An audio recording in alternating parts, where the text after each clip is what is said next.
Boa tarde. Eu vou falar fora do microfone para que as pessoas com deficiência visual possam localizar.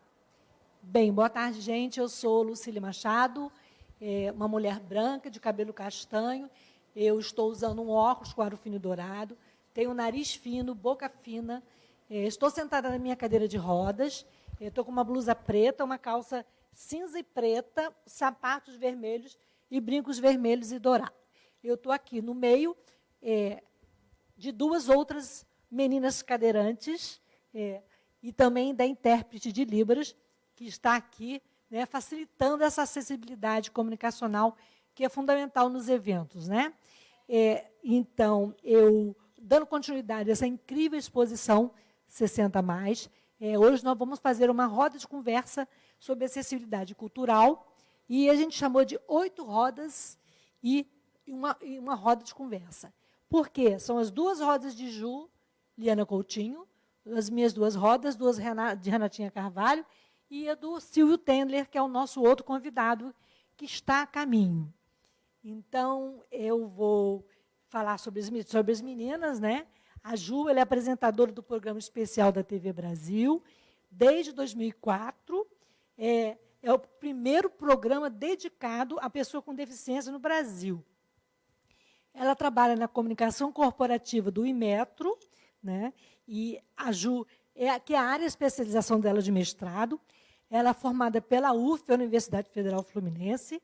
Ela é mestre em administração pelo Instituto de Pós-Graduação, Pesquisa em Administração da UFRJ, o COPEAD, e doutora pelo Programa de História da Ciência, das Técnicas e Epistemologia, também da UFRJ.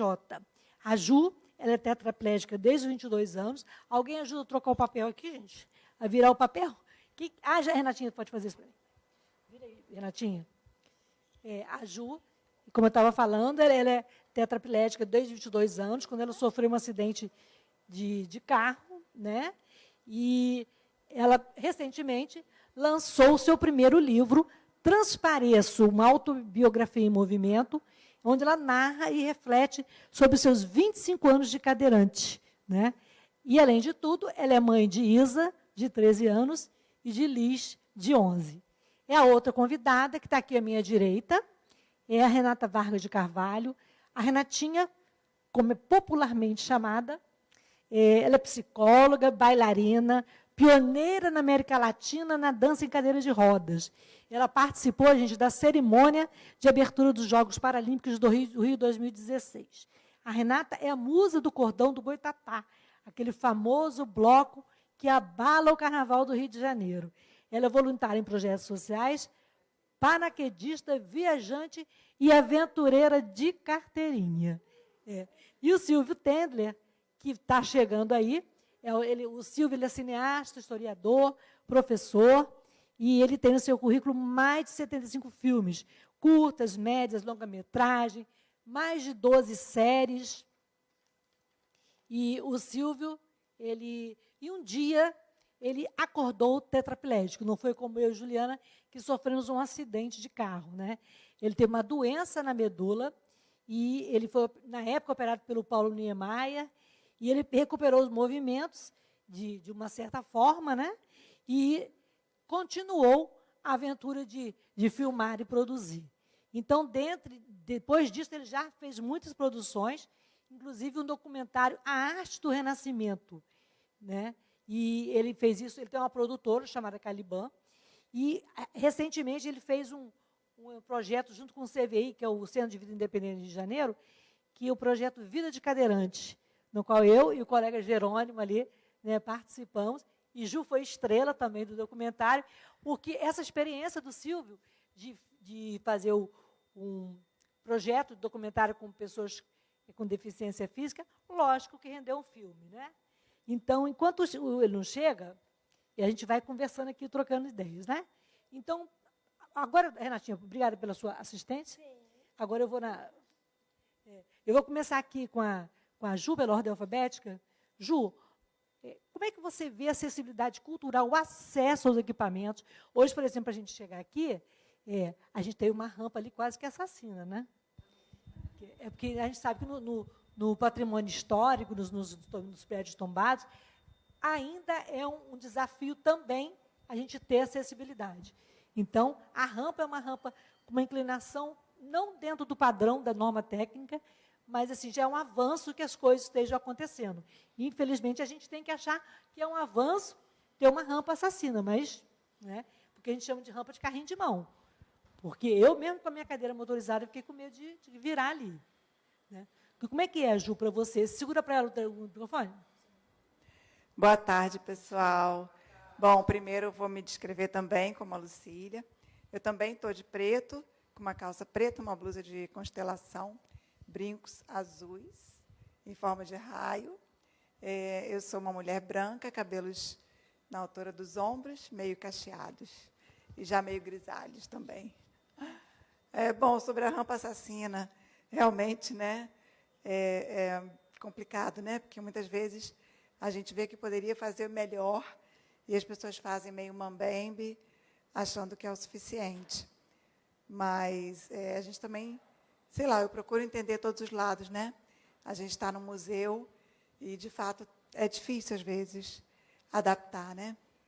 E acho que a gente vai falar muito disso aqui, mas eu me incomodo muito mais com a não acessibilidade atitudinal do que propriamente com a acessibilidade ruim arquitetônica, né? Essa a gente dribla com ajudas e tal. Obrigado, Ju. Gente, o Silvio está chegando, então vamos esperar ele chegar até aqui. Né? Queríamos agradecer a presença do Silvio Tendler, historiador, cineasta, produtor. Tudo bom, Silvio? Fica aqui do lado da Ju. Bota ele aqui do lado da Ju. Silvia, a Juliana, eu já apresentei a Juliana agora, e vou apresentar a Renatinha, e depois a gente passa para você. Tá? A Renatinha, então, queria que você se descrevesse e também respondesse a essa provocação. Né? Como é que você vê essa situação da acessibilidade cultural, né? Esse desafio que é da gente chegar aos locais, né? E também um outro desafio que a gente tem, que é de ter os processos de... Hoje nós temos aqui intérprete de Libras, mas a gente ainda não tem autodescrição. Né? Então, isso é uma falha, né, Cida? É uma falha, mas assim, sempre tem uma falha na vida, né? E a gente está aqui lutando, e só o fato de a gente estar aqui falando sobre isso, para pessoas com e sem deficiência, já é um grande avanço, porque a gente tem que sair da bolha, né, Renatinha? Então, boa tarde, gente. Vou me descrever. Eu sou uma mulher baixinha, de cabelo castanho escuro na altura do ombro, um pouquinho abaixo. Estou usando um óculos escuro de armação grande. Uma blusa florida, uma calça vermelha, um sapatinho de salto, porque mesmo sendo baixinha e de cadeira, salto é importante. E respondendo a você, Lu, na verdade, como a Ju também falou, eu acredito que a acessibilidade mais importante é a que eu chamo de acessibilidade interna, que é a disposição que as pessoas têm de tornar o lugar acessível. Mas, claro, que a acessibilidade física, nesse caso arquitetônica, é super importante. E é uma discussão que eu venho ouvindo já há um tempo, porque, sim, os equipamentos tombados têm essa dificuldade, mas o tempo foi passando e, em outros lugares, os museus, enfim, já estão mais adaptados a isso. As adaptações, as partes de acessibilidade, já são feitas de uma forma que elas não destoam como aquela rampa ali. Elas se incorporam e aí eu acho que fica, inclusive, melhor para se pensar a acessibilidade e pensar que ela é para todo mundo, não é só para a gente, né, que usa cadeira.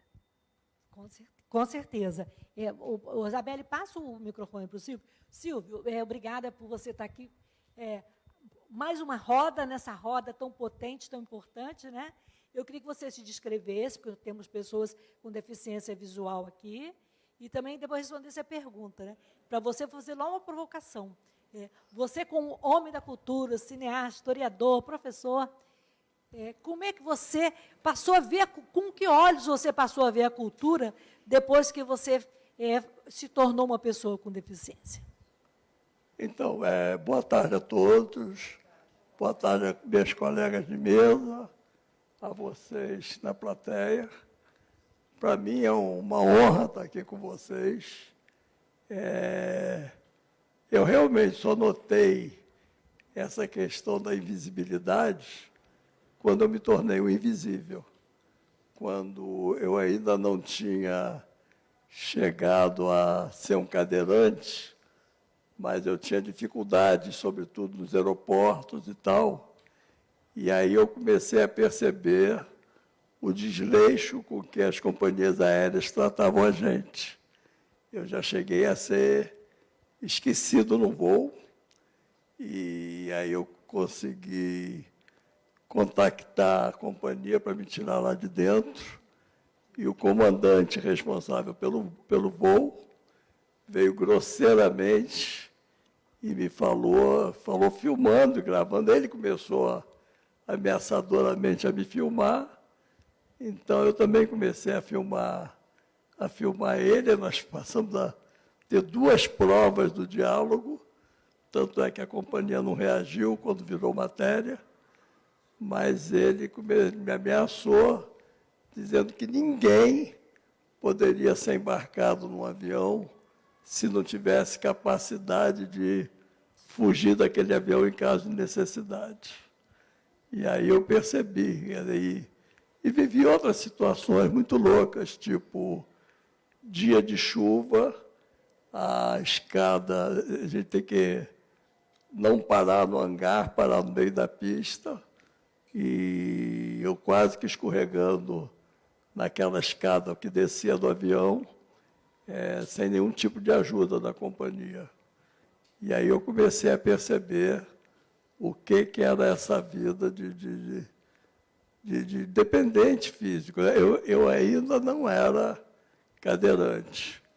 Depois, um dia eu acordei completamente tetraplégico, e aí eu me operei com o Dr. Paulo Niemeyer, operei a medula.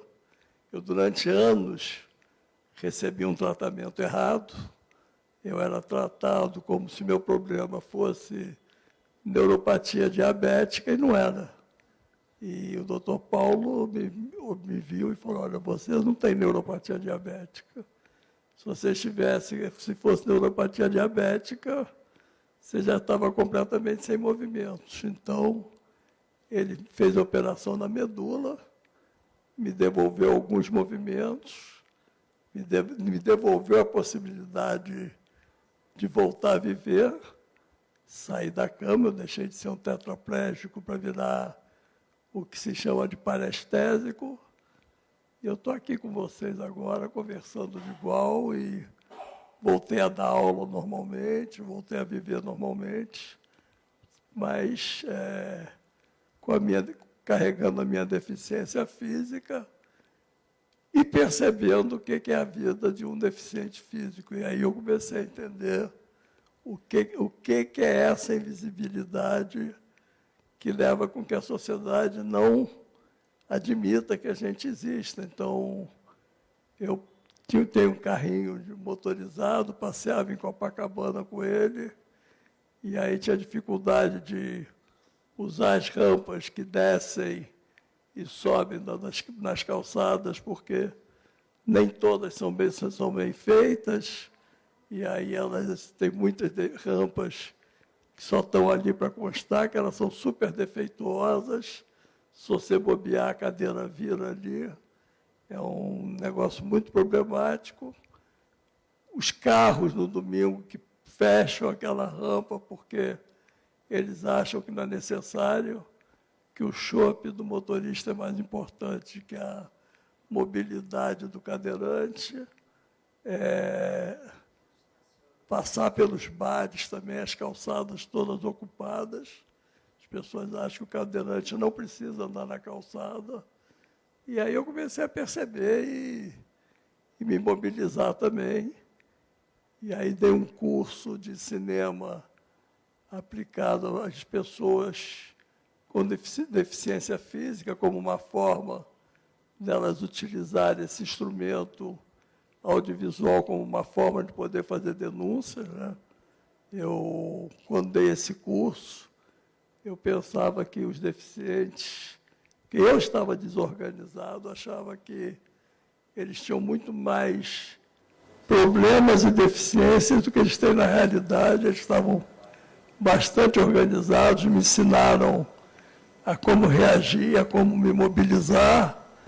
Eu contei, por exemplo, a história da minha dificuldade de votar, porque minha urna eleitoral era no segundo andar de uma escola sem elevador, e 2 ou 3 alunos me disseram: você tem direito de trocar de zona eleitoral. Então eu aprendi muito com meus alunos, e nós fizemos 3 filmes, a Lucília participou. O Jerônimo também ali, Jerônimo. Né, e foi uma atividade muito legal. Fizemos 3 filmes, e a gente quer continuar, inclusive, fazendo esse trabalho. Então, é isso. Vamos continuar juntos. Estou aqui com vocês. Eu vou falar fora do microfone, porque a Gislane chegou aí. Gislana Vale, do Ceará, uma mulher com deficiência visual arretada. Bom te ver aqui, Gislana, direto de Fortaleza, e também com a companheira aí. Bem-vindas, Antônia. Então, voltando aqui, a história que o Silvio contou, e que a gente, né, do avião, o avião é sempre assim, eu já sofri isso, embarca uma cadeira de rodas. Você deixa de ser a Lucília, a Renata, o Silvio ou a Ju, e passa a ser uma cadeira de rodas. Então, você vira um instrumento, né? Você é um acessório. Então, e como a Ju falou, a acessibilidade atitudinal, que é esse preconceito, esse capacitismo contra as pessoas com deficiência, que a gente lida todo dia. As pessoas, antes de ver a Lucília jornalista, a Juliana publicitária, o Silvio cineasta e a Renatinha psicóloga e musa do Boitatá, eles veem a nossa cadeira. Ao passo que, se nós tivéssemos, se tivesse uma transmissão online, como a gente está agora, ninguém ia questionar a nossa capacidade por estarmos em cima de rodas, né? Então, eu queria que a Ju falasse para a gente como é que ela encara esse capacitismo no dia a dia dela, e se ela, na profissão, tanto no Inmetro, quanto na apresentação do programa especial, se ela sofre muito com capacitismo e se isso influencia muito no seu cotidiano, Ju. Bom, antes de responder a pergunta da Lucília, vou comentar esse comentário do Silvio. O comandante acha o quê, então? Que a gente virou cadeirante e não viaja mais? Não passeia, não sai? Né? Às vezes eu tenho a sensação que as pessoas acham que ter o lazer, ter o prazer na vida é demais para a gente. Né? A gente devia se contentar só em poder, sobreviver, no máximo trabalhar, estudar, né? Mas ter prazer na vida, ter lazer já é demais. Enfim, absurdos como esse ainda acontecem, né, em pleno século XXI. Eu, particularmente, não sei se lidei diretamente com o capacitismo. Provavelmente sim, mas eu, sei lá, tento levar a vida tão na flauta que eu meio que ignoro essas coisas, né? Realmente, às vezes, é muito chato você ter que, o tempo inteiro, mostrar a sua capacidade por ser cadeirante, né? Mas eu sempre fui meio transgressora, assim, o pessoal dos recursos humanos diz que a gente deve colocar no currículo que tem deficiência, mas eu nunca coloquei. Eu acho que isso não diz respeito à minha profissão. Então, eu nunca coloquei. Aí já aconteceu situações muito curiosas, de eu chegar para a entrevista e os caras olharem. Mas você é cadeirante? Eu falei, sim. E aí isso, às vezes, até tem uma conotação positiva, né? Dos caras falarem, nossa, ousado você não avisar. Eu falei, isso não tem a ver com a minha profissão. Eu trabalho com comunicação. Não tem nada a ver com o meu físico. Então, sei lá, penso um pouco diferente assim nesse aspecto. Ainda que eu entenda que o capacitismo é horrível, né? Não deve acontecer. Mas acontece todo dia, toda hora, e a gente está à mercê desse preconceito. Renatinha, e você como musa do Cordão do Boitatá, né? Como é que as pessoas reagiram à mulher cadeirante sendo musa? Como é que foi essa experiência para você? E você também já foi olhar, a pessoa já quer olhar atravessado por estar na cadeira, está lá sambando e dançando? Então, eu já cresci na cadeira, diferente, enfim, da Lucília, da Ju e do Silvio. Eu ando de cadeira desde 4 anos. Então, eu sempre me vi na cadeira e eu aprendi que esse era o meu normal. E a minha família me criou indo aos lugares, assim como meus irmãos que não têm deficiência. Eu sempre fui e frequentei lugares de pessoas sem deficiência. Se por acaso tinha alguém lá, ok, mas não era o meu comum. Assim como eu circulo em vários lugares. E aí, eu sempre gostei de carnaval. E um dia eu fui no Cordão do Boitatá, muito por acaso, caí de paraquedas lá, e quando eu vi, eu estava lá sambando, enfim, eu já gostava de sambar, eu já dançava. Mas, no ano seguinte, eles me chamaram. E aí foi a minha surpresa, não exatamente pela cadeira, porque para mim a cadeira é parte de mim, mas por eles nunca terem tido. E aí eu fui vendo como ali no Boitatá, e não só nele, mas ali foi que eu comecei a ver como a inclusão acontece. Tenho eu de cadeira, tenho mais uma outra pessoa de cadeira. Aquelas pessoas que eles veem que, de alguma forma, iam ficar de fora, eles puxam. Então, ali que eu comecei a ver. E voltando, como eu tenho esse meu jeito, e para mim andar de cadeira e fazer tudo na cadeira é o normal, eu chego nos lugares e nem sempre, como a Ju falou, nem sempre eu falo. Eu simplesmente chego. E aí tem as mais diferentes reações. Mas aí, na verdade, tem os dois lados, tá? Um olhar atravessado? Já tive. Mas, sinceramente, muito pouco. Já tive situações, sim, enfim, que eu não gostei, mas o que mais eu guardei, mais eu quis guardar, são justamente essas outras situações de que as pessoas abrem o coração e que fazem a acessibilidade acontecer sem que necessariamente se tenha a acessibilidade propriamente dita. E aí, só pegando um parênteses, você falou, Lucília, de quando eles se referem a gente como uma cadeira. E aí eu lembrei, um Rock in Rio que eu fui, de repente começou uma confusão em volta, e foi justamente quando gritaram, tem uma cadeira, que um túnel se abriu e eu passei. Então, depois eu até brinquei, eu falei, gente, esqueceram a pessoa da cadeira. Mas, fato é que foi justamente por falarem assim que eu me salvei ali daquela confusão de ser literalmente amassada. Porque nesses lugares assim, a gente que é baixinho, quem não está em volta acha que o lugar está vazio e começa a empurrar. Enfim, eu acho, pelo menos para mim, sempre foi por aí. A cadeira, aprendi a ver e eu vejo como as minhas pernas extras, que me fazem chegar onde eu quero e fazer o que eu quero. E aí eu acho que esse jeito, juntando com as pessoas que a gente encontra, aí fazem, pelo menos para mim, as coisas acontecem, acredito que com uma certa facilidade. Mas eu reconheço o seguinte,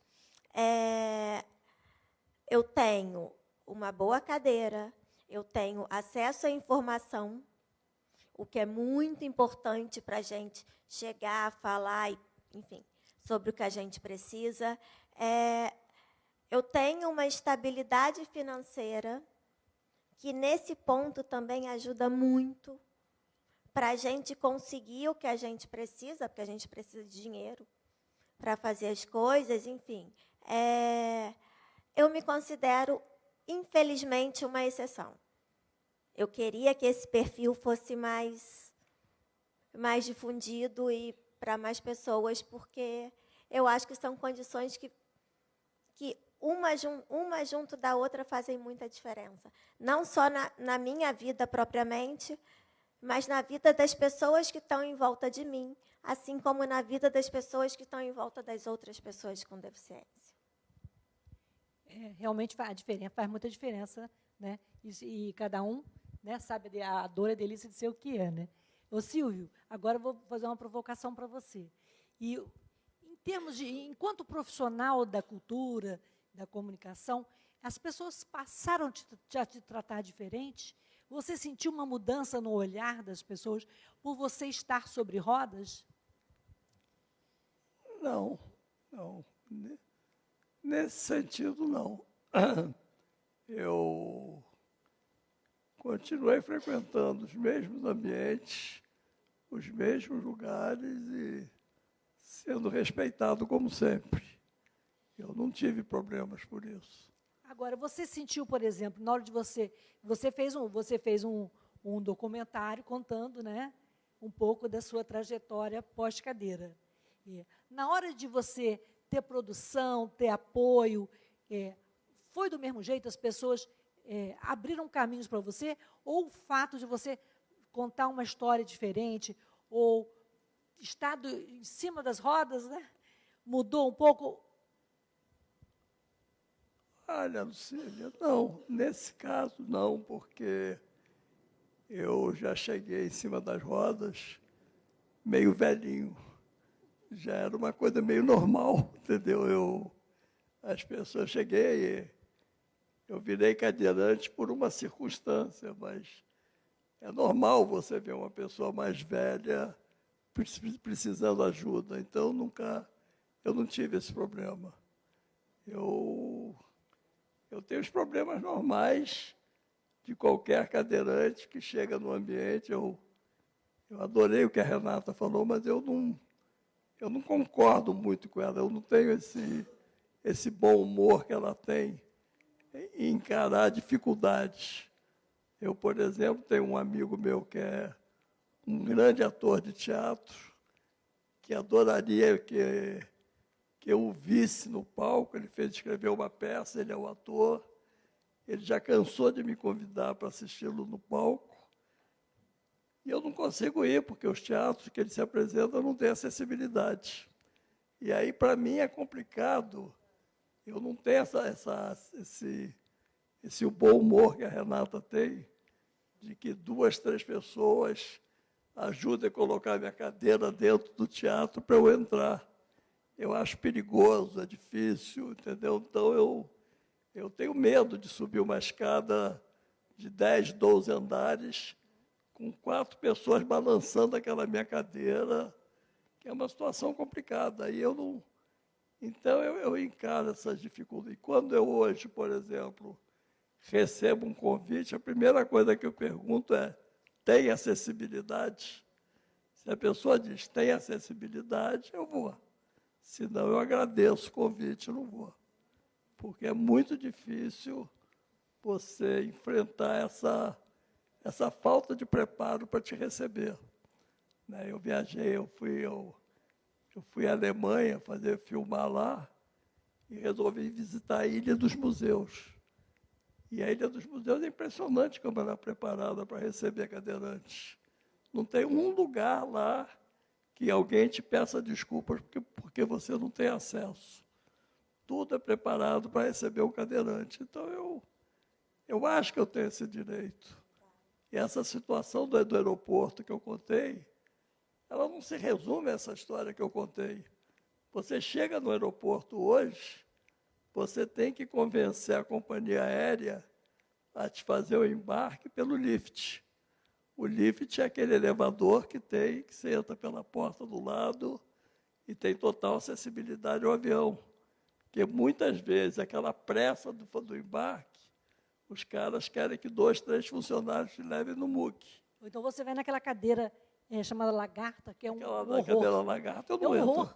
Eu não sento naquele negócio, nem que a vaca tussa. Pô. Eu não tenho medula para aquilo ali, pô.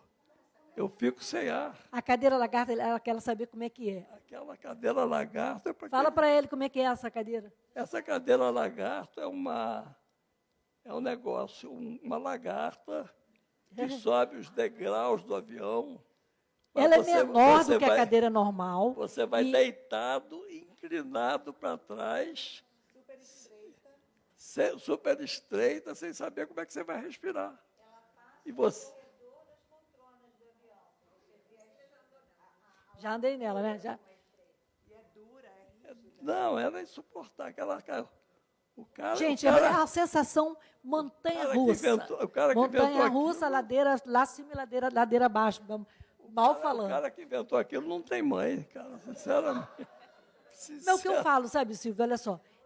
Eu, por exemplo, eu tenho muita vontade, por exemplo, de pegar o prefeito da minha cidade, que é Niterói, né, e colocar ele andando nas ruas da cidade, entendeu? Nas rampas, nas calçadas, para as pessoas sentirem nas rodas o peso e a dificuldade que é. Eu sei que a minha cidade ela é relativamente, entre aspas, um pouco melhor que o Rio de Janeiro. Gente, mas não pode ser um pouco melhor. E a acessibilidade não é um favor, não é para o Silvio que veio aqui no museu, ou para a Ju, que vai lá fazer um programa na TV, ou para a Renatinho, que ela gosta de soltar de paraquedas, de parapente, entendeu? Então, não é para ela uma rampa para a Renatinha fazer aquilo. Gente, quando uma cidade é acessível para uma pessoa com deficiência, ela é acessível para todo mundo. Né? Então, Ju, eu queria saber de você, no seu acesso aos equipamentos culturais, cinema, teatro, museu, como a gente está aqui hoje, você tem encontrado muitas barreiras físicas, além das atitudinais? Assim, acho que já melhorou muito, né? Mas essa fala do Silvio é muito interessante, porque se na Alemanha tudo é acessível, por que a gente ainda aceita que aqui muitas vezes não seja? Né? Eu até sou muito boazinha e aceito quando não tem. Aceito que me ajudem, que me carreguem. Mas a verdade é que a gente não devia mesmo aceitar, né? Porque já passou o tempo, como a Renata falou, né? Já deu tempo da gente aprender a fazer a acessibilidade. Não é tão difícil assim, né? Agora, tem lugares maravilhosos, mas o curioso também é o seguinte, vou contar uma história que eu vivi no ano passado. Tem um festival sensacional de rock chamado Rock the Mountain, que é em Itaipava, Petrópolis. Cara, o festival é tudo. É um dos melhores festivais que eu já fui na vida. Da porta para dentro. Lá dentro, além de ter uma acessibilidade fantástica, o festival é todo ecológico, maravilhoso. Agora, para chegar até lá, eu morava, agora me mudei para o Rio, mas eu morava, sei lá, a 20 metros do festival. Cara, eu quase morri, porque tem pedaços na rua que você tem que andar na rua mesmo, que você não consegue andar pela calçada. E aí Itaipava, teoricamente, é um bairro nobre de Petrópolis. Né? Aí eu fui falar com a organização do festival. Pô, vocês podiam, né, falar com a prefeitura. Ah, não, mas o nosso dever é da porta para dentro. Falei, como é que a pessoa chega da porta para dentro? Vai de paraquedas? Só se for a Renata, né? Renata vai. Né? Renata vai, mas e nós? Né? Então, eu acho que falta um pouquinho essa coisa do empresário, do fazedor de festivais, também ir lá e exigir da A prefeitura. acessibilidade também é cultura. Né? Com certeza, né, Ju? Se a gente não tem a força de falar como cidadão, o empresário com certeza vai ter. O festival gera muita grana ali, né? A gente sabe, por exemplo, que nós já temos, o Brasil é o país com as leis mais avançadas em termos de acessibilidade. Né? Mas, assim, tudo muito na teoria, tudo muito bonito na Lei Brasileira da Inclusão, na Convenção, né? Mas na hora de colocar no chão de fábrica, a gente sabe que a gente não tem. Né? Então, assim, é uma luta diária. Todo dia, quando a gente sai de casa, eu acredito que não só nós com nossas rodas, mas a Cida e a Gislana, que estão aqui, o Jerônimo, a gente não sabe o que vai encontrar. E quando a pessoa me chama para tomar um chopinho, eu tenho que pensar, peraí, como é que eu vou? Eu vou de carro? Eu não tenho carro.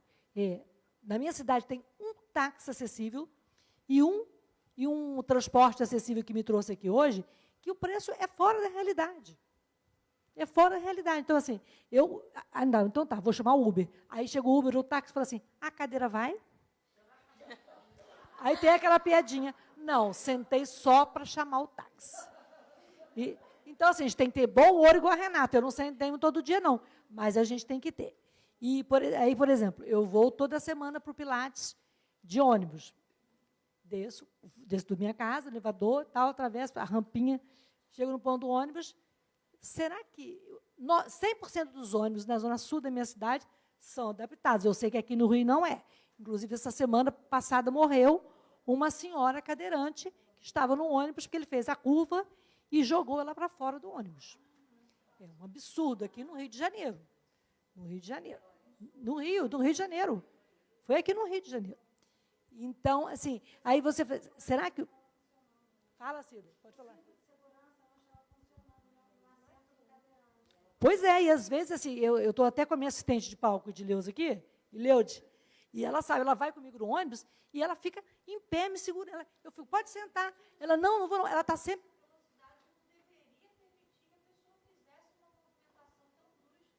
Exatamente, então, assim, o motorista, aí você vai para o ponto do ônibus.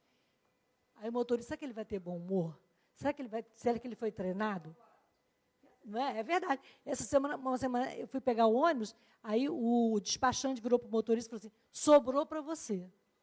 Aí eu falei, sobrou o quê? É meu direito. Não, é modo de falar. Aí, quando foi subir, ele falou assim, cadeirante é um problema. Eu falei, é um problema mesmo. Se o senhor soubesse como é que é um problema. Então, assim, a gente tem que lidar com o bom... Caiu o papel, não tem problema. A gente tem que lidar, além da falta de legislação, de fiscalização, de vontade política, a gente tem que lidar com essas mesquinharias do cotidiano.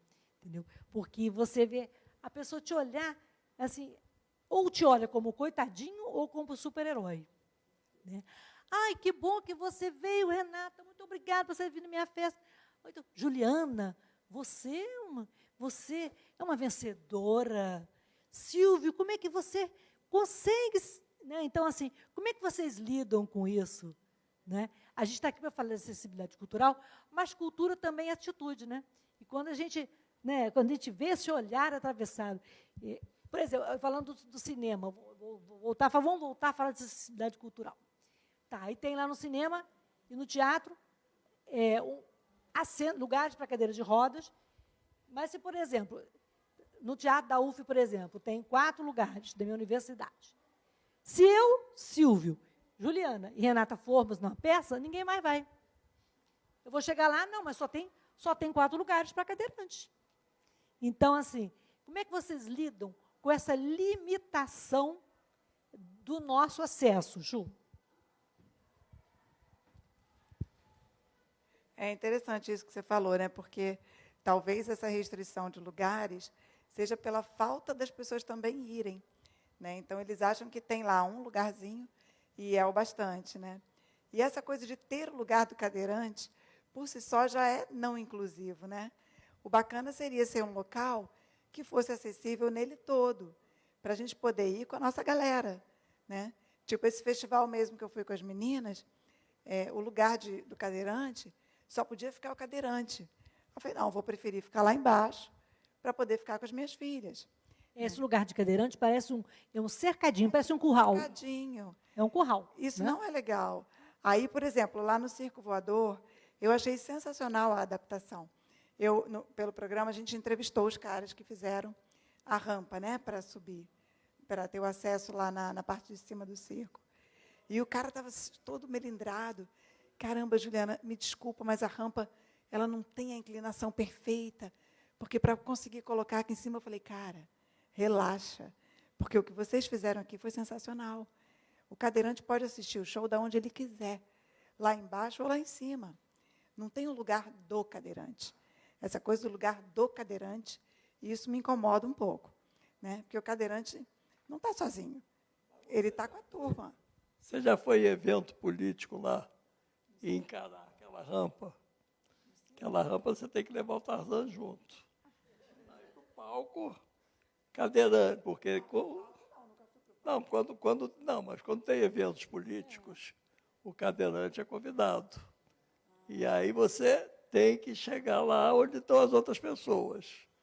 Você tem 2 problemas clássicos do cadeirante. Um é o banheiro. Se você quiser ir ao banheiro, sair do palco, todo mundo vai saber que tu foi para o banheiro. Mas ir para o banheiro é um problema sempre para o cadeirante. Eu estou falando aqui enquanto cadeirante, mas O segundo é a inclinação da rampa, que só o Tarzan te coloca ali em cima. Renatinha quer comentar. Então, claro. O Silvio falou do palco e eu dancei por muito tempo. E essa era uma história que me incomodava muito. Eu, sinceramente, nunca fui a nenhum lugar que o palco tivesse acessibilidade.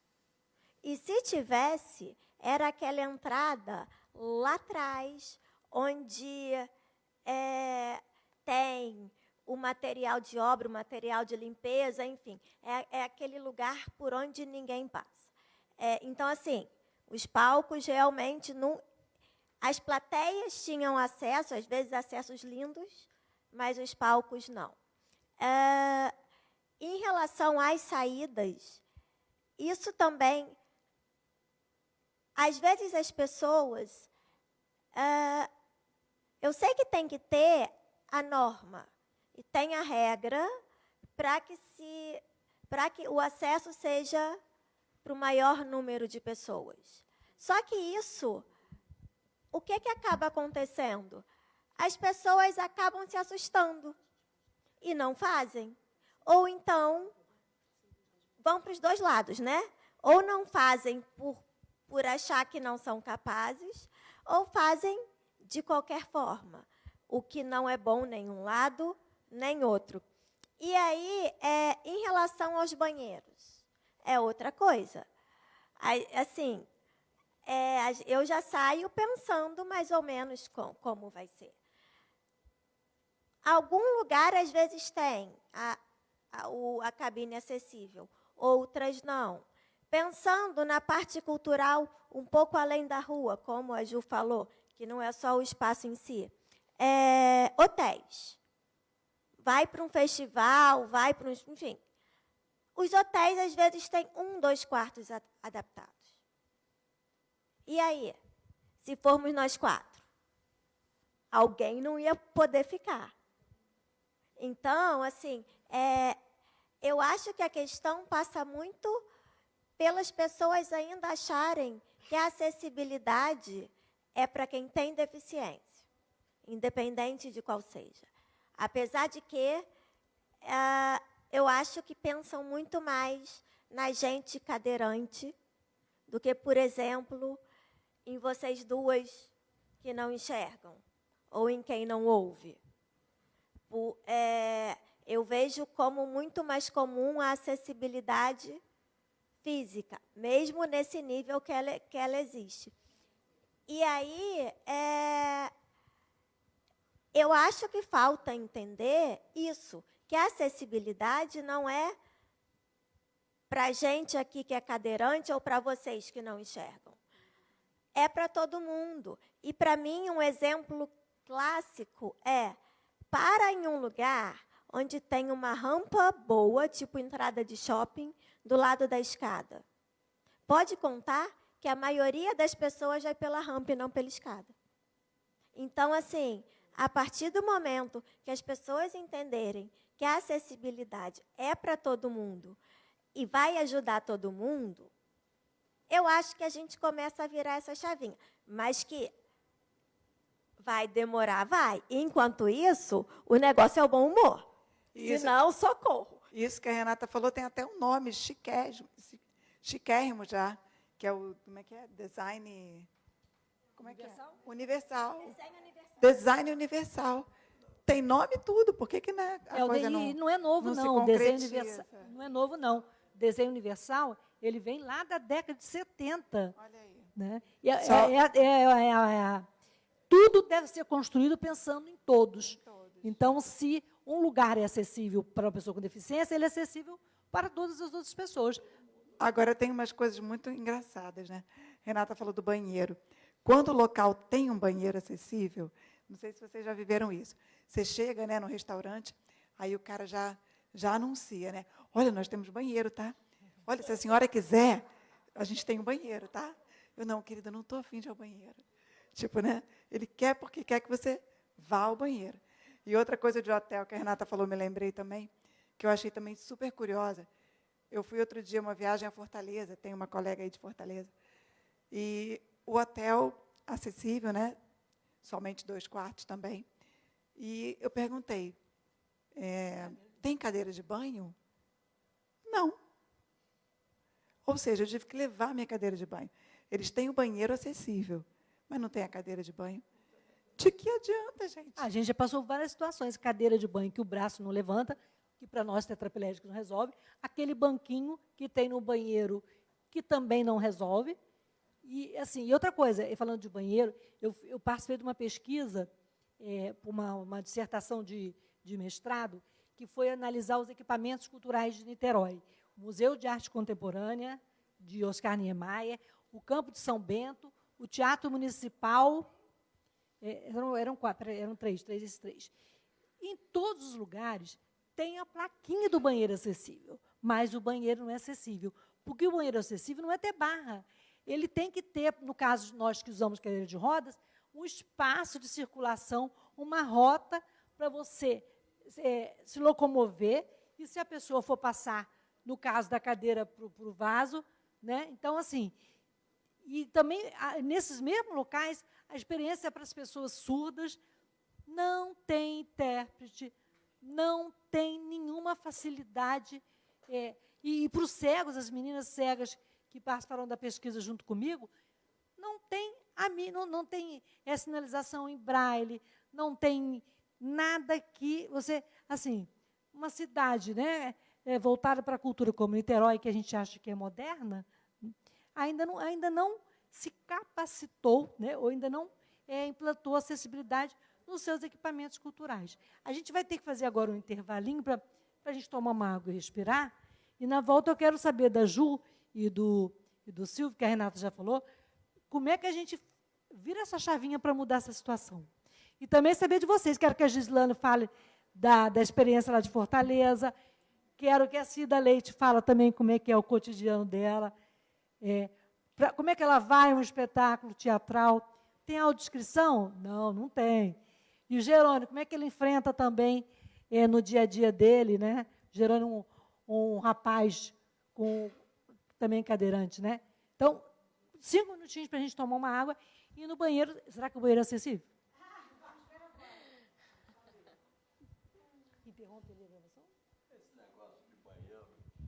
O Silvio vai falar. Eu dei aula na PUC durante 41 anos. Eu só senti falta do banheiro nos últimos 5 ou 6, quando eu virei cadeirante. Aí é que eu percebi que o banheiro de cadeirante fica dentro de um banheiro coletivo. Então, no meu caso, por exemplo, que tenho acompanhantes mulheres, é um constrangimento para todo mundo. Para os caras que estão lá com o peru de fora fazendo xixi, quanto para elas que entram no banheiro comigo. E aí fica uma situação, tem gente dentro? Tem, aí não tem, então espera. E A PUC é uma universidade elite e os arquitetos não pensaram nisso, que o banheiro podia ser um quadradinho um pouquinho menor lá de fora, que tivesse acessibilidade para todo mundo. Sabe o que é isso? É o velho lema, nada sobre nós sem nós. O arquiteto provavelmente não perguntou ao cadeirante, né, como é que você vai ao banheiro? Ah, eu vou com uma pessoa que me ajuda. E aí pode ser homem ou mulher. Eu vivi muito isso também, porque durante muitos anos quem foi meu cuidador era meu marido. E aí nos banheiros femininos, como é que fazia para ele entrar? Né? Daí... isso é verdade, Gislana, é verdade. Vocês querem fazer um intervalo ou não? Vamos, 10 minutinhos. Hã? 10 minutinhos? 10 minutinhos? Então tá. E depois, então, a gente pode voltar para perguntas. Está sendo filmado, tá? Sim, vai estar no YouTube. Pode falar, pode vir aqui. Você é da onde? Você é da onde você falou? Ah, tá. Eu entendi que ela era das FOC.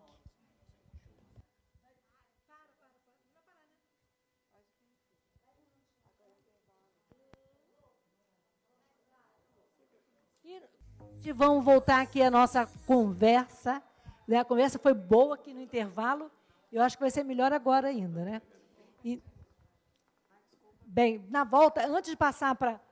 A gente quer ouvir vocês, queremos ouvir vocês também, as suas histórias, as suas indagações, os seus protestos, as suas provocações, né? Então, antes de passar para vocês fazerem perguntas, interagir aqui com as nossas rodas, eu queria... A Ju lançou agora recentemente o livro Transpareço, que ela conta a saga da vida de cadeirante, da vida de mãe, da vida de publicitária, da vida de pós-graduação, da vida de mulher. Ju, como é que foi para você produzir esse livro? Como é que você teve a ideia? E como é que está sendo a resposta do público ao Transpareço? Cara, eu sempre curti escrever, acho que desde criança. E sempre tive o sonho de ser uma escritora. Mas acho que eu nunca imaginei que eu seria escritora de mim mesma, né? De uma autobiografia. Mas a galera sempre ficava pilhando para escrever. Ah, você tem que contar suas histórias, você tem que compartilhar. E eu relutei muito, confesso. Mas, ano passado, eu completei 25 anos de cadeirante e achei que era um marco, né, representativo. E comecei a escrever.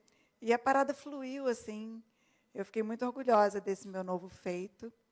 E sou uma autora independente, eu mesma me patrocinei. Eu mesma vendi meus livros, tenho vendido. E tenho tido esse contato... Liz, chega aqui para mostrar o livro da mamãe. Vem cá. Deixa a galera olhar, pode circular. Mostra primeiro para a câmera ali e depois circula o livro. Aqui, ó, aqui, ó. E é muito bacana essa coisa de você ser independente, que você tem uma relação direta com o teu leitor. Então, eu tenho recebido Mostra muito... para o pessoal aí, vai passando aí. Ainda não.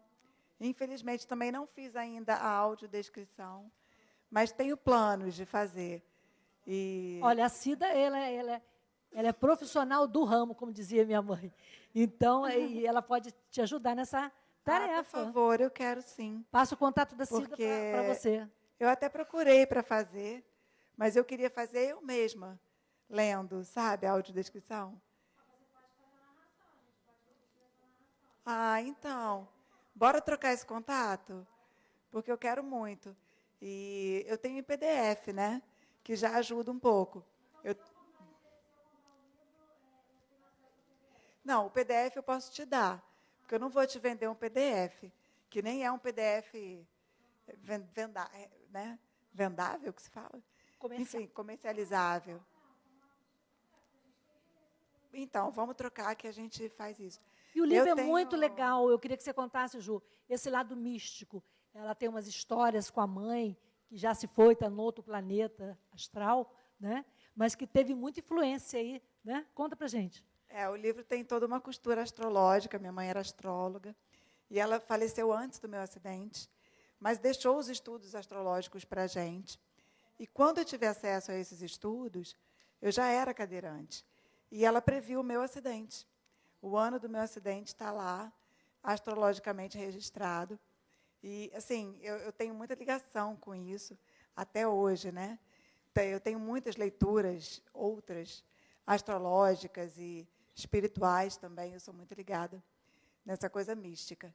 E eu já viciei em escrever, tá, gente? Eu já estou com o meu segundo livro pronto.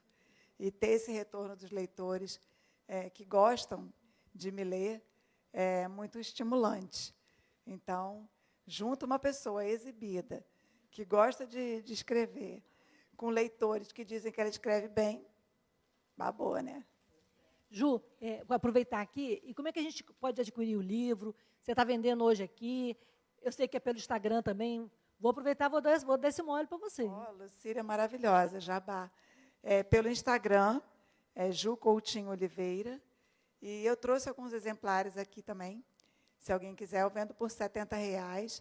Mas, assim, para pessoas com deficiência visual, eu tenho dado o meu livro, porque eu ainda não consegui fazer de uma forma oficial. Então, eu também posso passar o PDF para quem quiser, tá? Beleza. Silvio, você já fez a sua autobiografia? Eu já tive. Você já fez a sua autobiografia? Sim, eu fiz um filme, né? Eu tenho um filme Nas Asas da Panã, em que eu conto... Conta um pouquinho dessas asas aí, e da Panam, gostei, bons tempos, né?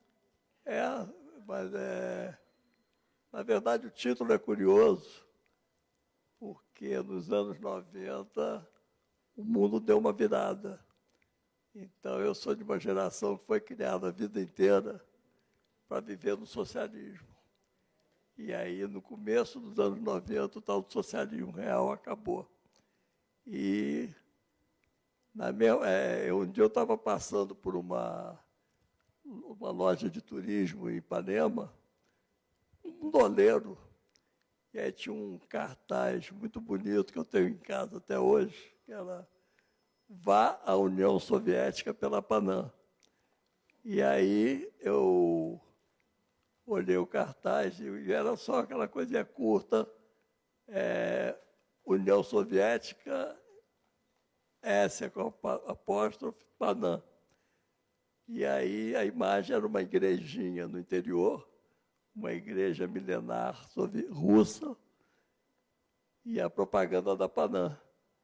E aí eu me lembrei que no avião, no livro do filme do Kubrick, Odisseia do Espaço, 2001, Odisseia do Espaço, a primeira nave espacial que leva a tripulação civil para o espaço é um avião da Panam. E a União Soviética veio para durar 1000 anos em nome do socialismo. Em 94, nenhum dos dois existia mais. Só tínhamos sobrado eu e a igreja. Então, eu dei o nome do filme Nas Asas da Panam. E onde a gente pode ter acesso ao filme? Eu tenho cópia, posso emprestar para vocês. Tem audiodescrição? Tem, não, a gente pode... não está em cima. Vai ter lá, a Cida já está se prontificando. A Cida Leite lá. Vamos fazer uma sessão. Olha, viu? Tem a promessa aí da sessão, viu? Não, eu prometi para a Ju, eu posso dar para vocês também. Eu tenho um livro meio autobiográfico, que é Catálogo Indisciplinado, que fala de toda a minha obra. E também tem uma cachaça, que quando a minha produtora fez... Ele vai dar a cachaça também, gente. Também olha que beleza. podemos beber uma cachaça juntos. Jerônimo já se animou ali, ó. Podemos beber uma cachaça juntos e ganhar o livro. Vamos juntos. Não, ela não entendeu a história da cachaça, ela quer saber. Na cachaça, quando a minha produtora fez 20 anos, a Pitu me deu 1000 garrafas, com o rótulo dos meus filmes. O rótulo da cachaça são meus filmes. E aí então está meio desatualizado, porque já fizeram outros 20, né? Mas a cachaça é muito boa, Tem outros 20 filmes depois? Tem mais, não, tem 70 filmes depois. É cachaça. Eu tenho já direito. quer ser amiga dele, né, Ju? Eu tenho direito, né? A mais 1000 cachaças e é uma Pitu Gold. É uma Pitu Gold, a melhor Pitu que tem. Gente, então, vamos... Alguém quer fazer pergunta, contar alguma história? Estão abertas inscrições aí. Gislana, Cida. Quem quer? Jerônimo? Quem quer fazer pergunta? Quem quer? Kiki? Tá, Kiki quer contar uma história e depois a Gislana. A Isabelle pode ir anotando aí, né? Sim. Quem A Kiki é de verde ali. Jerônimo, né? Jerônimo também quer falar. Ah, o Jerônimo vai falar? Então vai. Posso começar daqui? Pode. Pode. Não, então, também comentando sobre dificuldade de acessibilidade, né? Eu sou jogador de uma equipe de futebol em cadeira de rodas e sempre que a gente viaja, é aquela loucura de 8 cadeirantes viajando juntos no avião, cada um com 2 cadeiras. A gente vive atrasando o voo. É uma loucura. Sim. Maravilhoso esse comentário dele. Me lembrou quando eu fui fazer entrevista para conhecer a acessibilidade no Pão de Açúcar. E aí, não, acho que foi no Cristo Redentor. E a história que o cara conta é que eles só fizeram a acessibilidade quando veio um grupo de jogadores de basquete, cadeira de rodas. Ele falou assim, no começo a nossa acessibilidade era botar os funcionários para carregar os cadeirantes. Quando veio aquela equipe de basquete, a gente falou, não dá mais para ser assim. Temos que fazer a acessibilidade. Então, o Cristo Redentor hoje é acessível, graças a um grupo de atletas como você. Muito bom. E, às vezes, as pessoas vêm... Quando vem mais de 2 pessoas cadeirantes, não sei se vocês já passaram isso, pensam assim, é uma associação? Aí a pessoa... Não, é uma revolução. E também, gente, tem assim, ó, quando vem, eu andava, na época que eu dançava, a gente andava muito junto, eu e as meninas de cadeira, eu sou branca, pequenininha, tinha uma das meninas que é índia. Índia. As pessoas olhavam e falavam, vocês são irmãs? E gêmeas, às vezes, exatamente. E aí tem uma história de amigos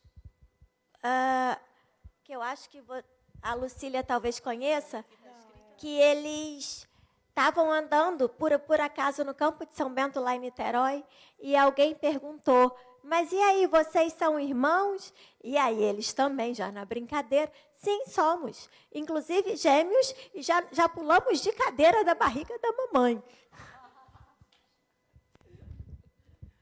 Tem uma história boa também, uma amiga nossa lá de Niterói, a cadeirante Ana Lúcia, que a pessoa começa a olhar muito para ela assim, que a pessoa ficou olhando para a gente, né?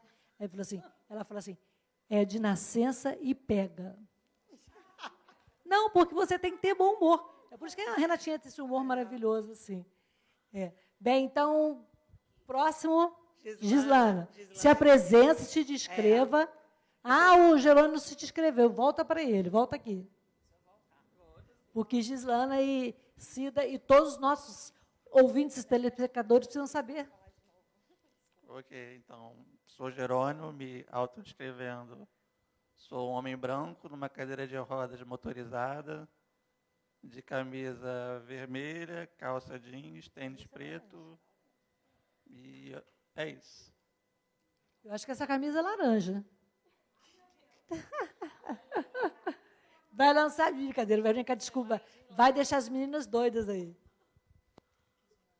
Eu sou a Gislana, né? Sou uma mulher cega, sou uma mulher negra não retinta, né? Tenho cabelos escuros que estão trançados aqui no alto da minha cabeça. Eu uso brincos na orelha, tenho olhos castanhos, lábios grossos, sobrancelhas grossas, estou de camisa estampada e com um casaco em volta do pescoço. E a minha pergunta é para a Ju, né? A Ju... E a Ju é uma ídola, eu queria dizer isso muito para ela, né? Porque assistiu o programa especial há muito tempo.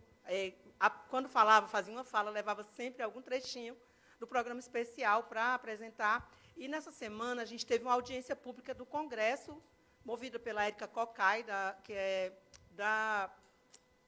do direito da pessoa com deficiência, e ela falou da volta do programa especial, que eu achei muito interessante, porque a gente não tem muito um programa que referencia pessoas com deficiência comandando, vivendo o trabalho que fazem, porque parece que a gente só pode falar de deficiência, mas a gente não pode ser a gente, entendeu?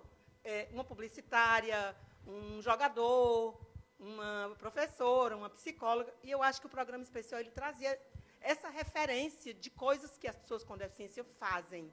E aí eu fiquei muito querendo saber, assim, um pouco...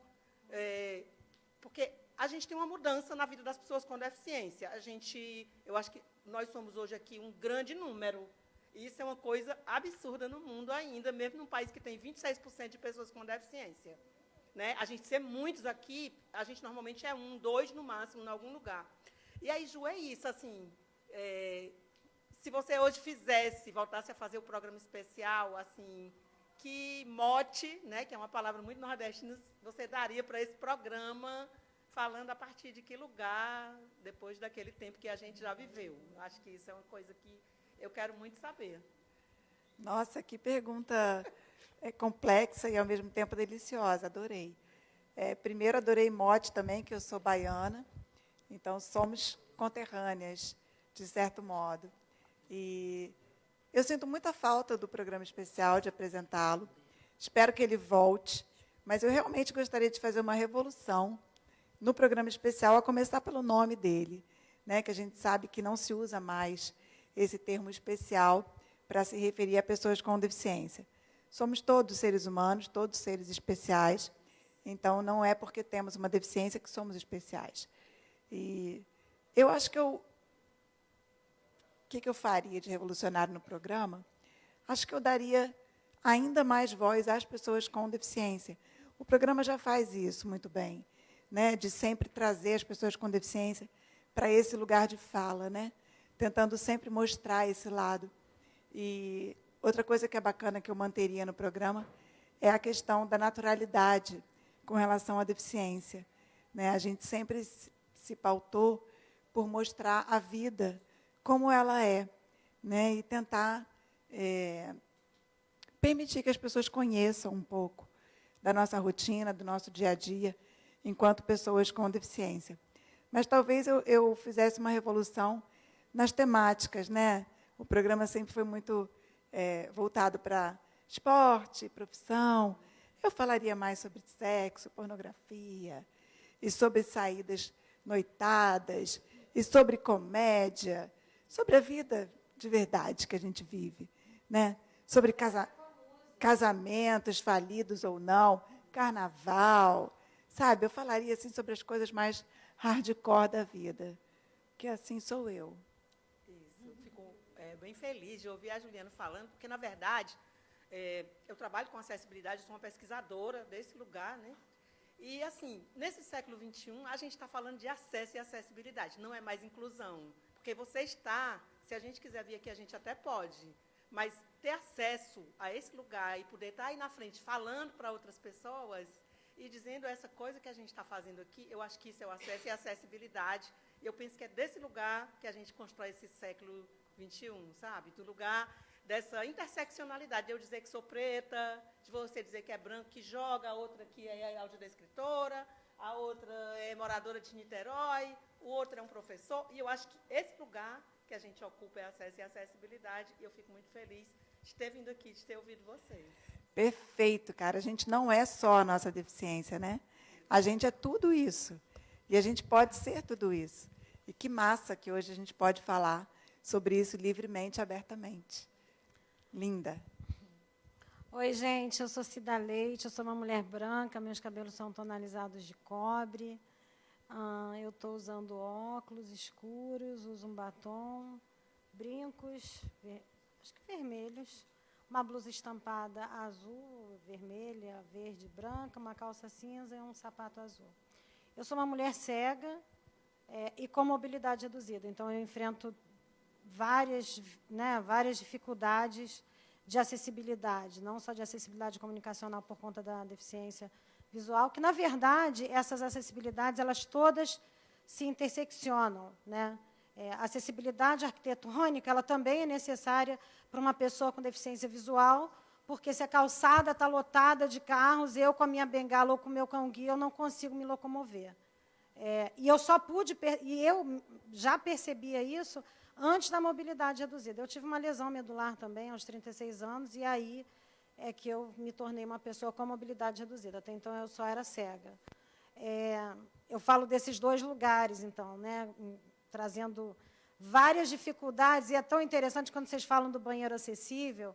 e nós somos pessoas tão singulares, porque, por exemplo, eu tenho a mobilidade reduzida, mas eu sou cega. Então, um banheiro acessível, para mim, ele não é o adequado, porque ele é grande para eu me locomover. Eu preciso de uma parede para me apoiar, né? Além da muleta. Porque se eu estiver sozinha, se eu não estiver com uma acompanhante, como eu estou aqui agora com a Tayane.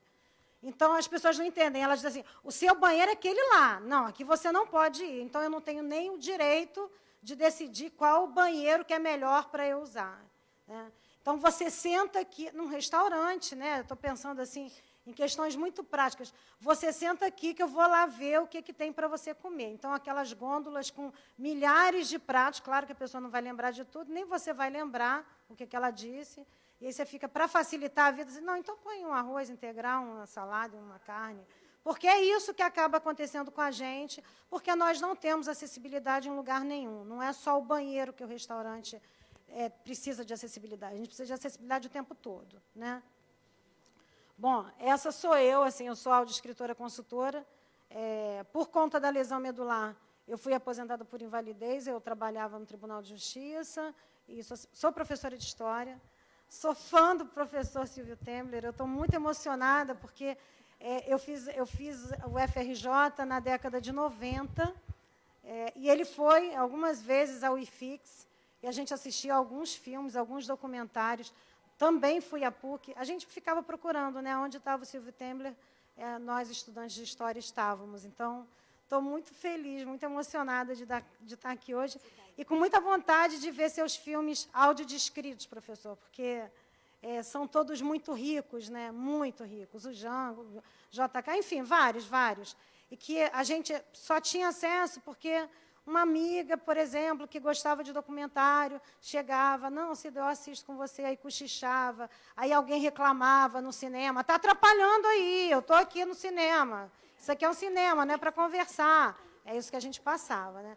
Para a gente não passar mais por isso, a gente tem uma legislação agora que obriga que toda a produção audiovisual seja audiodescrita, se tiver incentivo, né, das leis de incentivo fiscal, das leis de incentivo de recursos federais.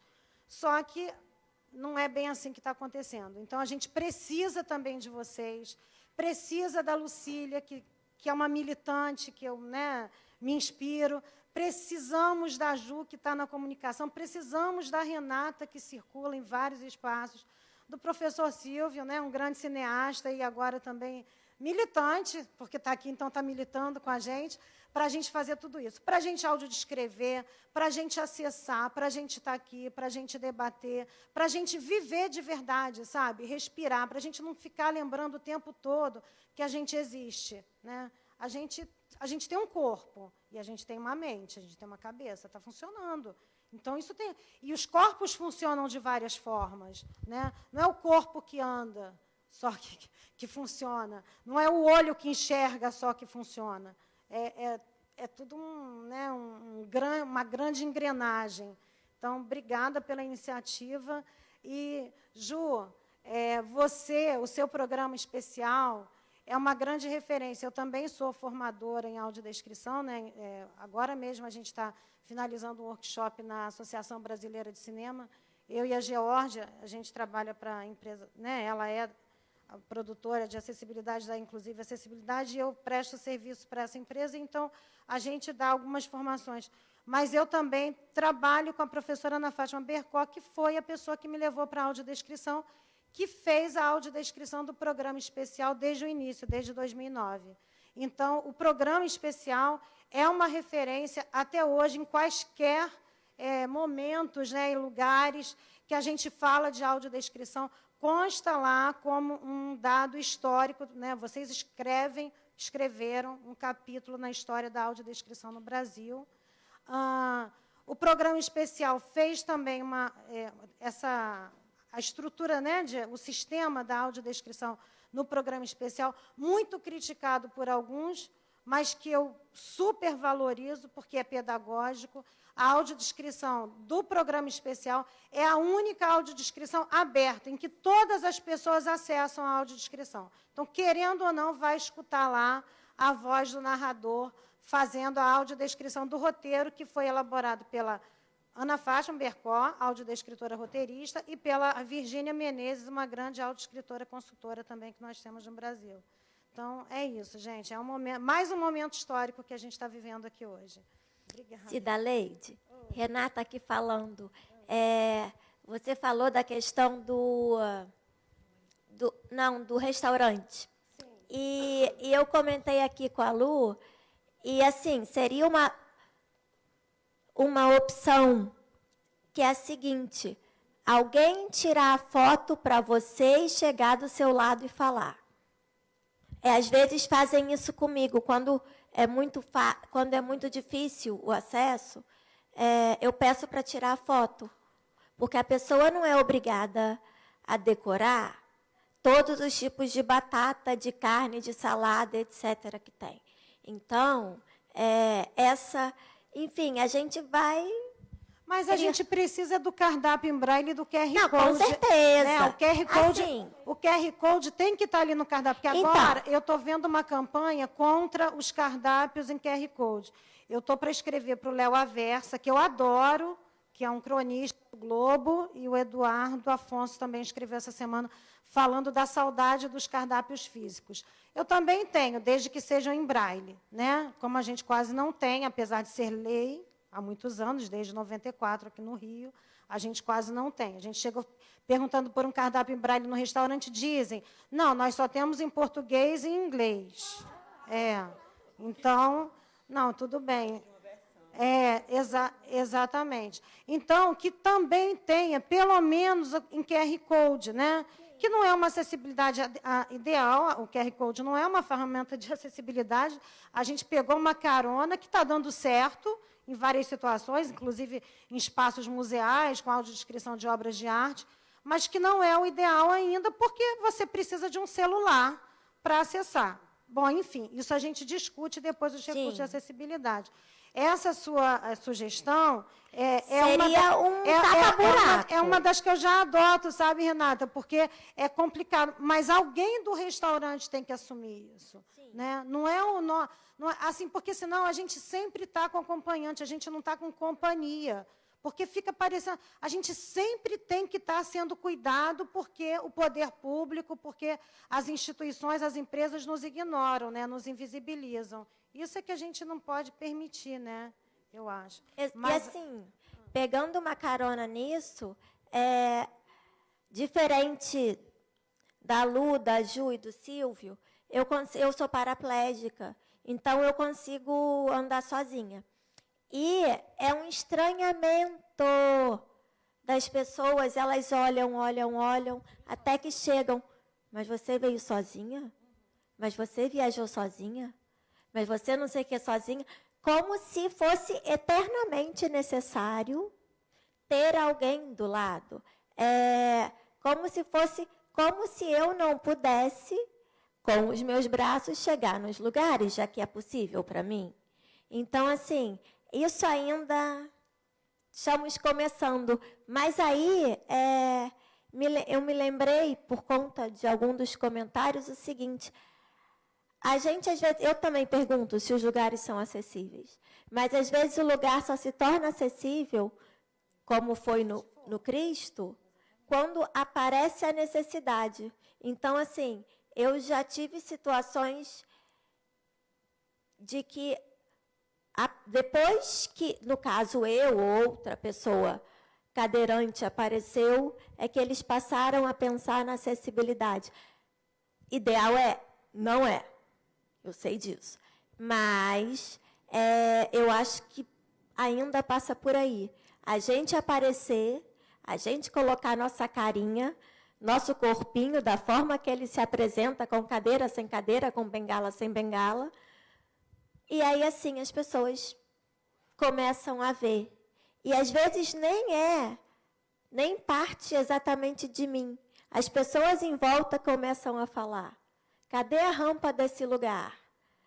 Cadê o elevador? Aqui só tem escada? Enfim, eu acho que é um movimento. Maravilhoso esse comentário da Rê. O movimento acontece quando a gente também se movimenta, né? Se coloca e se joga realmente Às vezes é chato, às vezes a gente precisa passar por situações assim, mas acho que é assim que a coisa anda, né? Queria agradecer pelo carinho com o programa especial, em nome de toda a equipe, especialmente da Ângela Heinegger, que é a diretora e a grande criadora do programa, e dizer isso, que a acessibilidade ali, ela foi construída passo a passo. A gente também foi aprendendo, né? Quando o programa começou, lá em 2004, a gente só tinha legenda, porque a gente não sabia de nada. E a Ângela não tinha todo esse conhecimento. E aí recebemos vários e-mails de pessoas surdas falando, não, só a legenda não nos basta. A gente também precisa da Libras. Aí a gente entendeu a diferença, colocamos as Libras. A audiodescrição veio depois também. E a Ângela sempre fez questão de ouvir as pessoas com deficiência. Então, ela fez uma audiodescrição com a Virgínia, que é cega, e a Fátima, que é a dupla, né? Ana Fátima. Então, as duas juntas fazem a audiodescrição. E ela também quis fazer isso de uma forma educativa e pedagógica, deixando a audiodescrição aberta. Afinal, a gente está falando ali de um programa sobre deficiência, né? O grande protagonista ali do programa é a deficiência, em todas as suas formas. Então, agradeço em nome dela e de toda a equipe por esse carinho. E vamos fazer um movimento, né? Hashtag volta programa especial, porque eu estou morrendo de saudade também. E eu queria agradecer tudo que você falou aí. Eu me disponho a fazer a autodescrição do meu filme autobiográfico para você. Vamos fazer, vamos fazer. Eu quero ser a consultora. Vamos convidar quem quiser vir. E eu ainda boto a cachaçinha. Oba! Ai, nossa! O que eu estou gostando desse encontro aqui é que ele está evoluindo do mundo das lamúrias para o mundo do afeto, que é o que mais me interessa. Então, nós estamos construindo aqui uma rede de afeto. E essa tarde está muito emocionante. Muito obrigado.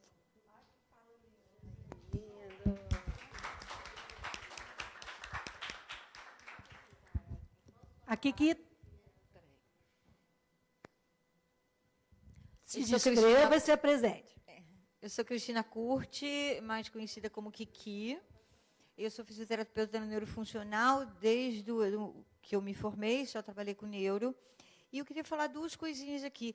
A primeira é a seguinte, eu acho que assim, a gente não pode esquecer que existe ainda, infelizmente, no inconsciente coletivo, da grande maioria das pessoas, aquela velha história lá de trás, aonde a pessoa que tinha alguma deficiência física era ainda escondida dentro de casa porque é incapaz.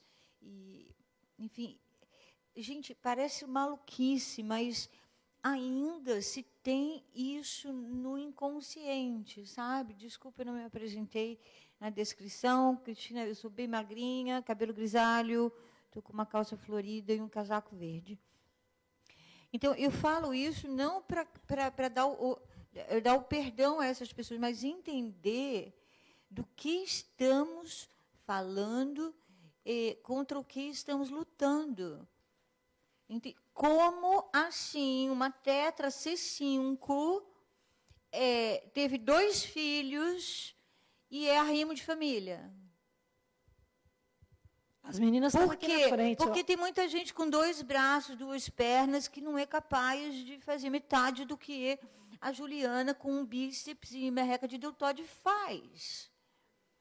Então, assim, tem um inconsciente das pessoas, eu acho que a gente tem que também batalhar contra isso no sentido de empoderamento das pessoas que são usuários de cadeira de rodas. Eu acho que esse é o nosso viés, vamos dizer assim. Aí eu vou contar uma história que em 1992, eu tinha 3 anos de formado, fui para os Estados Unidos fazer uma formação, morei lá 6 meses, e logo nos primeiros dias peguei um Metro Rail, que é tipo um metrô de superfície, para ir no shopping.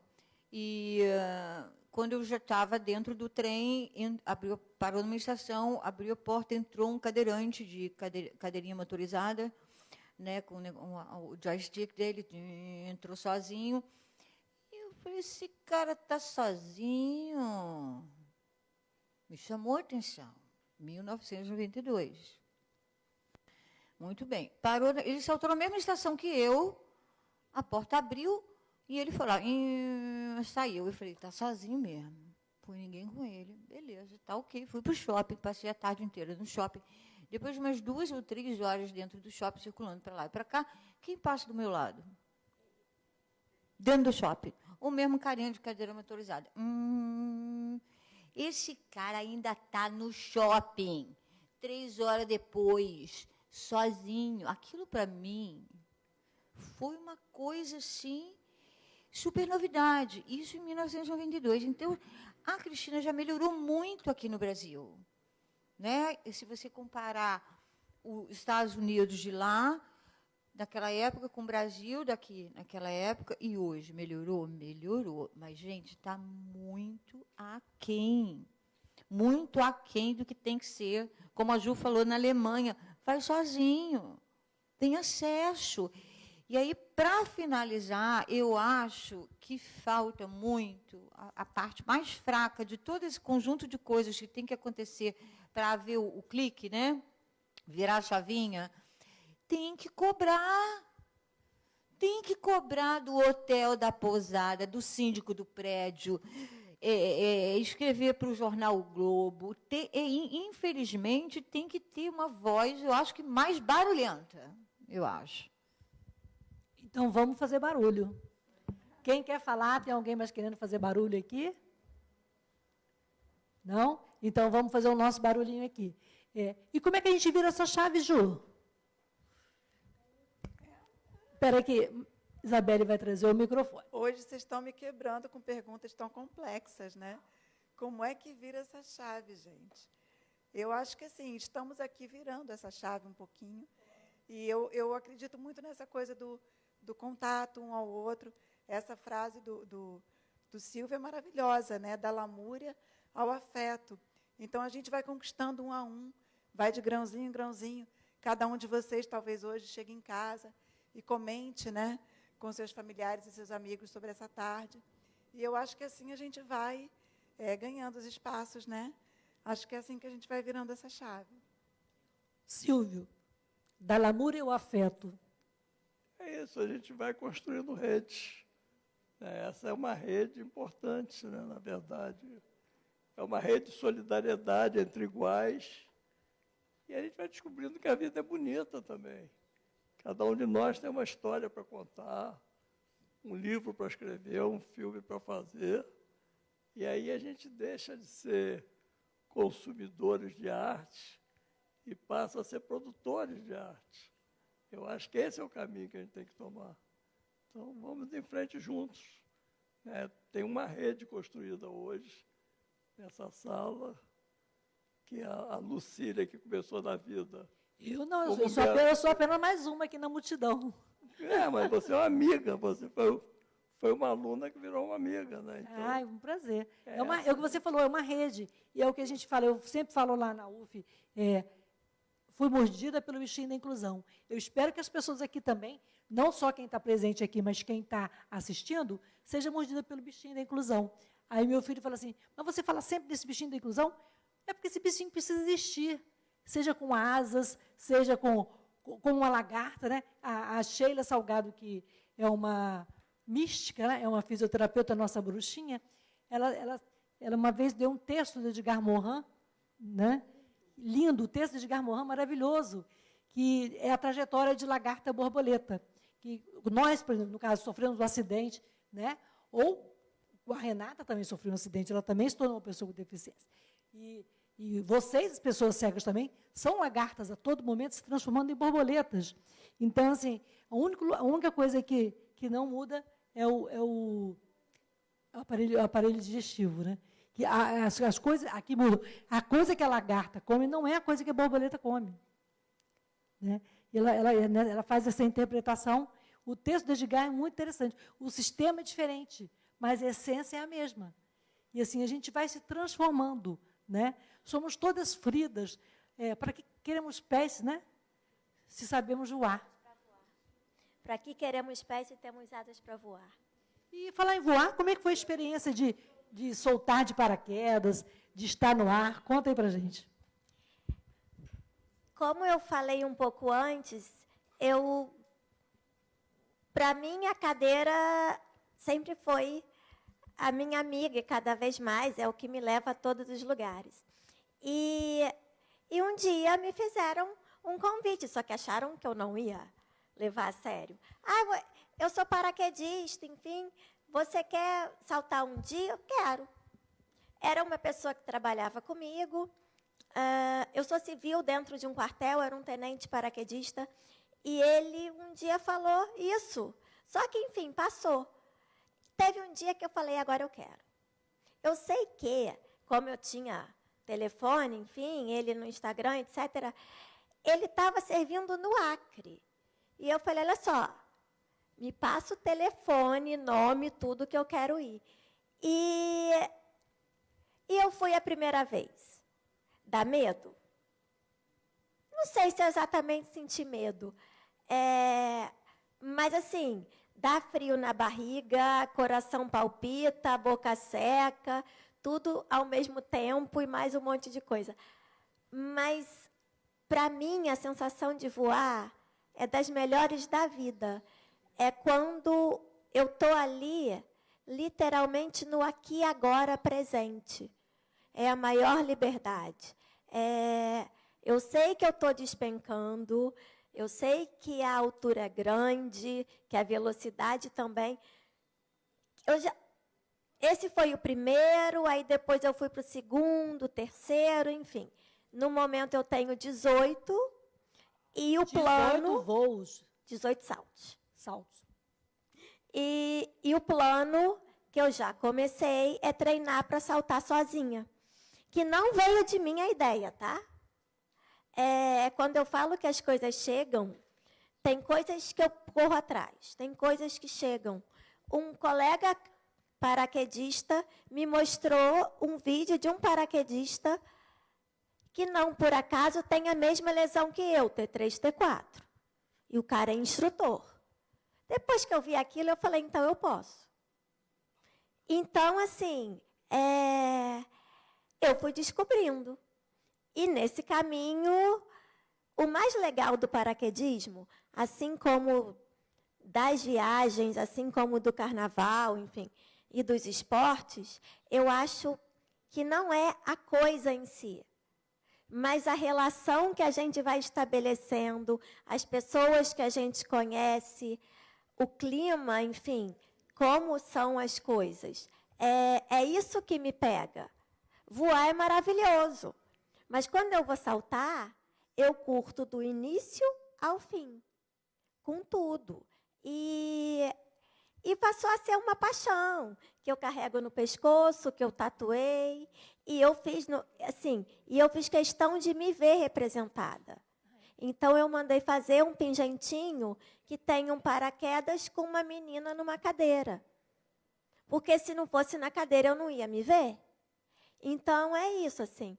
E eu acho que o paraquedismo me mostrou uma coisa muito legal, que, assim, que, na verdade, eu faço tudo o que eu faço, não por superação ou poder extra, nem nada disso. Eu acho que é porque eu vejo que eu quero, ou preciso, e que eu tenho condições de todas as formas possíveis. E é nisso que eu venho me fiando e me assentando cada vez mais para fazer as minhas coisas. E aí, quando eu vou atrás, isso eu acho que também, assim, vai abrindo as portas. Da mesma forma que esse colega me abriu as portas, eu fui encontrando outras histórias no paraquedismo para ir me abrindo outras. E, de verdade, é assim que eu vou. Como diz a Ju, nós somos todos muito exibidos, né? E vamos continuar a exibição. Ju, qual vai ser a sua próxima exibição? Olha, eu não sei ainda.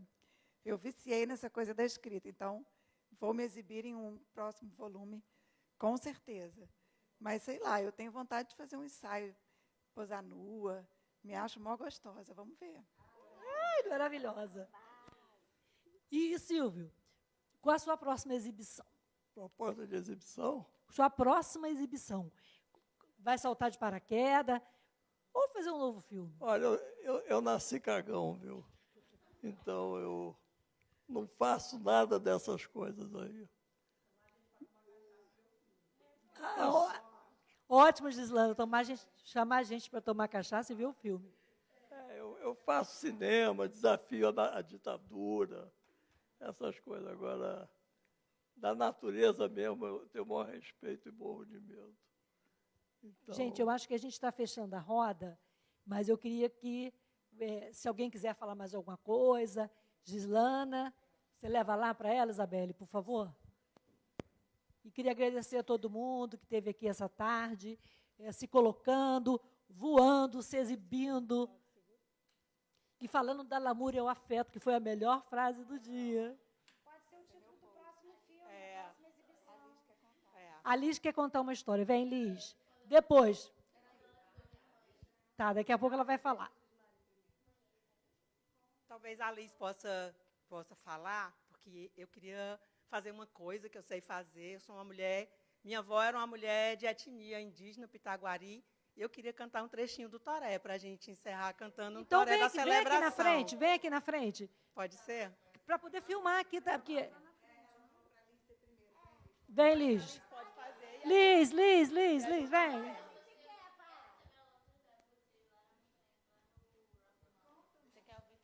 Dá para ela.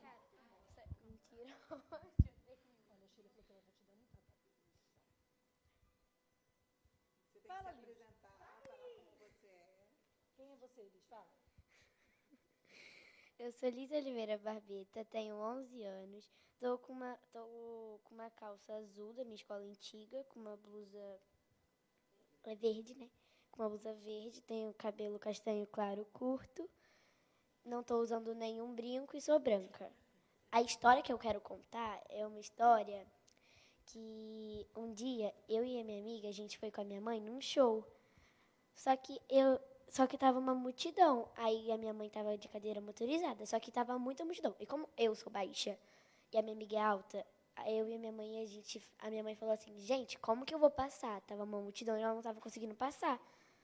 Aí a minha mãe falou assim: "Por que vocês duas não vão na frente pedindo para abrir a passagem?" Aí eu e a minha amiga, a gente estava na roda gigante. Onde a gente queria ir era para trás do palco, só que era uma distância muito longa. Aí, né? Aí eu e minha amiga, a gente foi pedindo licença, aí as pessoas ficam... Isa, conta aí também. Ah, mãe, aí você também... A Isa me disse ontem que queria contar uma história hoje, tá? Uma história sua. Aí, eu e minha amiga, a gente foi pedindo licença até chegar. Aí uma pessoa falou assim: "Ai, que fofinhas." Aí eu olhei com uma cara de deboche e fui embora, porque eu não ia falar nada, né, mamãe? Minha mãe tava ali. É só isso mesmo. Agora é isso aqui que contar uma história, mãe. Aí Não tem história, não. Tem sim. Não fala agora. Vai, Isa, não quer falar? Então, posso? Lógico. Dá licença. Vocês dois, foi uma ótima história. Se descreva e se apresente. Ah, sim. Meu nome é Noélia, sou tradutora e intérprete, estava aqui traduzindo junto com a minha irmã, Noeli. Apesar de estar aqui desde o começo, né, toda a organização está super bela, né, cada um falando um pouco, e meio que atrasada eu estou falando aqui, né, para trazer essa reflexão, né, porque já faz muitos anos, assim, quando eles fizeram uma calçada nova de Copacabana, teve um evento sul-americano, né, de deficiências, e aí, quando terminou, não sei se foi intervalo, a gente deu uma volta, né, para sair, eu estava com um amigo meu que é cadeirante, e aí, quando a gente foi andando e olhando para a calçada tinha 1 palmo de altura, e eu fiquei: cadê a rampa? Não tinha nenhuma rampa. E eu fiquei morrendo de vergonha. Eu falei: meu Deus, como é que eu vou conduzir esse meu amigo? Ele era forte, assim. A sorte é que ele era atleta. E aí ele puxou a cadeira um pouco para trás, assim, deu um jeito dele que ele faz de saltar e subiu a rampa não, subiu a calçada de um palmo de... E aí, diante desse problema, a própria organização desse evento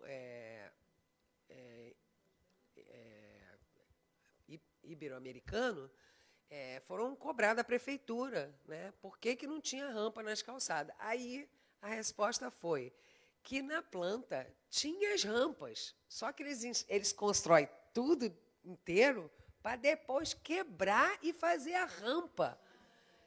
E eu fiquei assim, meu Deus, como assim? Assim, eu não sou engenheira, mas eu não preciso nem ser engenheira se tem uma planta que está dizendo ali é para botar a rampa. Aí tudo bem, uma calçada, tudo bem não, né? Porque uma calçada de 1 palmo de altura vai ser uma rampa o quê? Aquela só para atleta subir. Não dá para qualquer pessoa subir, né? Quero parabenizar aí todo as falas, né? É sempre muito motivador, né? A gente vê, né, cada um trazendo seus afetos, né? Mas mais ainda as conquistas, né? E as superações, né? As coragem, né? De se saltar de paraquedas, né? De encarar esse mundo mesmo assim, né? Parabéns para todos aí. E muito obrigada. Obrigada. A Gislana vai, então, encerrar aqui, fazendo o canto.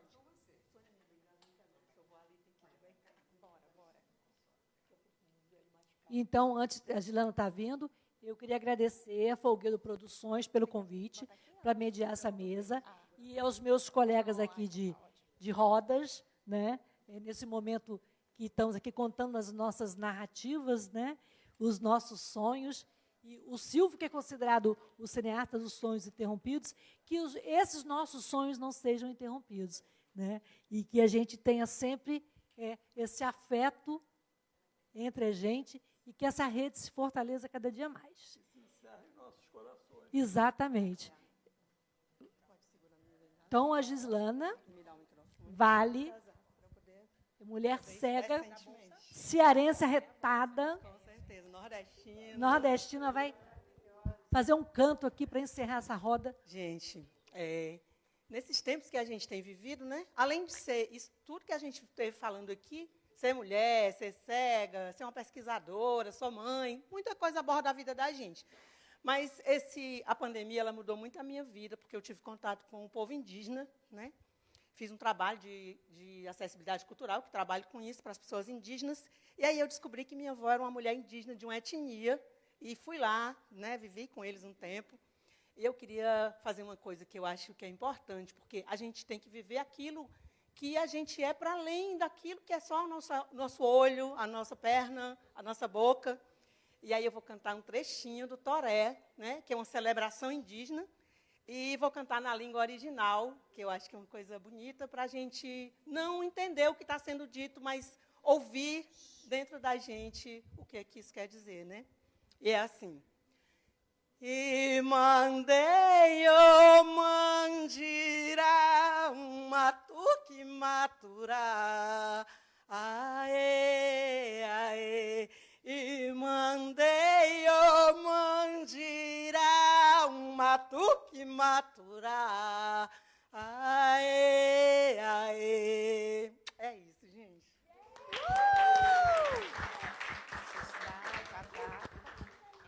Obrigada, gente. Obrigada, Léo, em nome da Folguedo. E a gente se encontra em uma próxima roda com muito mais rodas. Não é isso? Alguém quer falar mais alguma coisa? Ju, Silvio? Pode, lógico. Eu quero uma foto também, gente. Todo mundo. Acho que dá para todo mundo vir, a gente tira.